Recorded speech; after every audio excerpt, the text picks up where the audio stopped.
নমস্কার। আমি হুপিং কাশি সম্পর্কে বলছি। হুপিং কাশিটা হচ্ছে, রোগটা হলো শিশুদের রোগ এবং শ্বাসযন্ত্রের একটা মারাত্মক রোগ ও সংক্রামক রোগ। এই রোগের দ্বারা শ্বাসযন্ত্র আক্রান্ত হয়। সাধারণত 3 মাস থেকে 6 মাস বয়সের শিশুদের এই রোগ বেশি হতে দেখা যায়। তবে তার বেশি বয়সের বালক বালিকাদের মধ্যেও রোগের আক্রমণ ঘটে। এখন বয়স্কদের মধ্যেও এই রোগটা বেশি দেখা যাচ্ছে।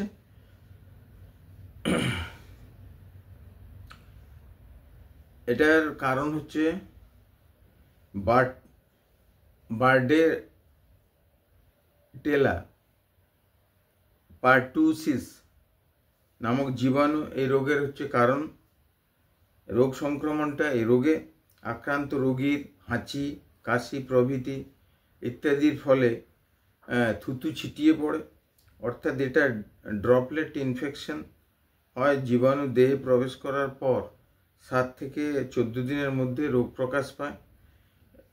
যে লক্ষণগুলো হয়: হঠাৎ কাশির দমক, প্রথমে কাঁচা সর্দি, শুকনো কাশি, জ্বর প্রভৃতি এই রোগের প্রথম লক্ষণ হয়। 2 নম্বর হচ্ছে ক্রমশ শুকনো কাশি বৃদ্ধি পেতে থাকে। কাশতে কাশতে দম বন্ধ হওয়ার উপক্রম হয় এবং শেষের দিকে হুপ হুপ মতো শব্দও শোনা যায়। কাশির সময় চোখ মুখ লাল হয়ে যায়, চোখ ঠেলে বেরিয়ে আসে, জিভ বেরিয়ে পড়ে, বমিও হতে পারে। 3 নম্বর হচ্ছে কাশি একবার শুরু হলে তা আবার থামতে চায় না। একটানা প্রচণ্ড বেগে বহুক্ষণ কাশি হয়।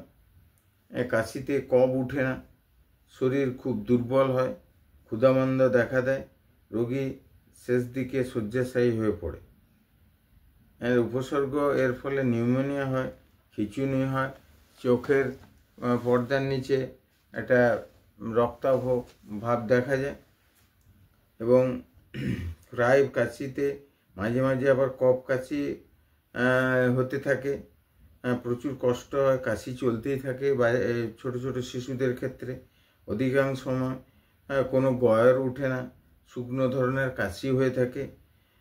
শিশু কাশতে কাশতে দম বন্ধ হয়ে যেতে পারে, অনেক সময় কাশতে কাশতে বমি হয়, এইরকম শরীর শীর্ণ হয়ে যায়, দুর্বল হতে থাকে। অনেক সময় বুকে শোঁ শোঁ শব্দ হয়, কখনো কাশি বাড়লে অল্প অল্প জ্বরও থাকে। এরা ল্যারিঞ্জাইটিস আর ফ্যারিংস এগুলোর প্রদাহ হয়।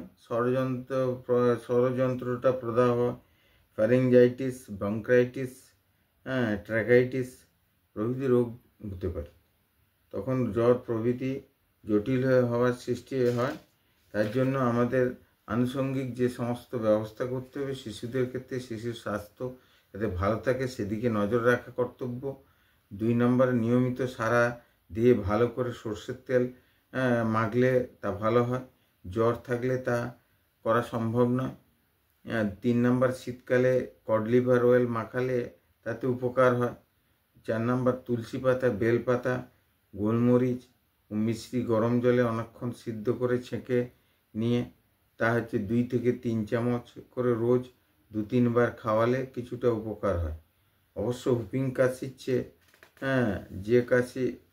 যে কাশিতে গয়ের উঠে তাতেই এটি ভালো কাজ করে আর কি। এবং বৃদ্ধদের ক্ষেত্রে ওগুলো শক্ত হয়ে যায়। এইভাবে ওগুলোকে কন্ট্রোল করতে হবে যাতে তাদের শরীর এবং ওই সর্দিটা শক্ত না হয়ে যায়। সেটাকে কী করে বের করা যায় তার ব্যবস্থা করতে, এইভাবে সুস্থ থাকা